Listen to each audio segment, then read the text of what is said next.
talk about solving your problems as a leader. When do we actually own problem solving? Well, there's something that I like to call the 25 problems myth. And that is that imagine you're a leader who has 5 direct reports and each of them has 5 problems. Well, often as a leader we think that means I have 25 problems. And we go after the biggest ones usually, or the ones that we care about, and try to actually make sure that those problems are solved well. But that's not really our job. It might be our comfort zone, and it's usually because that's what we used to do. We used to do that job before we were promoted at whatever level, and that's our comfort zone to go solve that problem. But that's our team's job to go solve that problem. Our job is to figure out what is going on in those 25 problems in a more thematic way, in a more structural way, so that we're using the information of those 25 problems to find a new 5 problems that we now own. Those could be cultural problems, behaviors that we see throughout those 25 problems. They could be capability problems that we see thematically through those 25 problems. They could be systemic problems or organizational problems. The point is that we want to use the information that we gather from those 25 problems in order to get insight about what our team is struggling with long term. So as an example, I was working with a leader who was looking through their team's problems and was engaged enough that they started seeing that there was really issues across teams, that they were struggling to collaborate and get alignment, get proper handoffs. And so that was a thematic issue, a structural issue in how his various teams were working in his organization.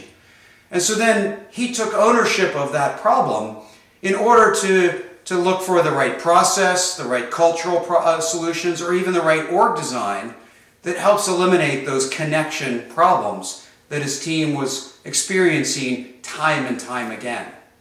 Now what's key is that we have to get into the details in order to learn from those 25 problems, in order to find the right insights. Now that doesn't mean micromanaging. A lot of times leaders go in and start to ask detailed questions, and sometimes they are micromanaging, and sometimes they're just looking for insight. A lot of it is in how we ask the questions, and of course how we respond once we get the answers. But our job is to get into those details, and what's important is that we're looking at all the problems. It's often the smaller problems that happen frequently that never get surfaced to us because we aren't needed to solve that particular one. Too often I see leaders are only aware of the biggest problems. Well, those are often gamed or certainly not necessarily systemic compared to some of the smaller problems that happen over and over again. And so we have to really get past just seeing the big problems that come to us naturally and making sure that we're digging in, doing direct observation, engaging with our teams, and really seeing the whole landscape of problems that they're struggling with.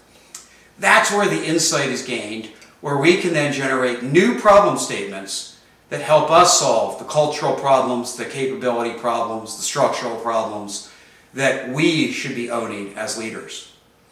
Now another role for us in being a problem solver is to be essentially spare capacity for our team. There is times where our team is very busy, whether it's busy with problem solving or just busy with execution, and there's new problems that come up. And they just can't handle it. They can't handle another problem. And so we jump in as excess capacity. We become a problem solver and become their capacity to help the team out. There's many times where this is the most useful thing we can do. We shouldn't coach them, we shouldn't delegate to them because they're already overwhelmed. If we can become that spare capacity, that excess capacity, that surge capacity that helps the team maintain their stability through that particular time period. Now we have to be careful that this is not systemic, that this is not a permanent state, that we are solving all of our problems for our team and that they have no say in it. But again, to maintain stability, can we become that surge capacity, that excess capacity, and help solve the problem? Now, it's important that we understand where is it simply excess capacity and where will we not be well suited to solve that problem because we're not close enough to the work. And so we might come up with a solution, but we're not going to do it right because we're not close enough to the work.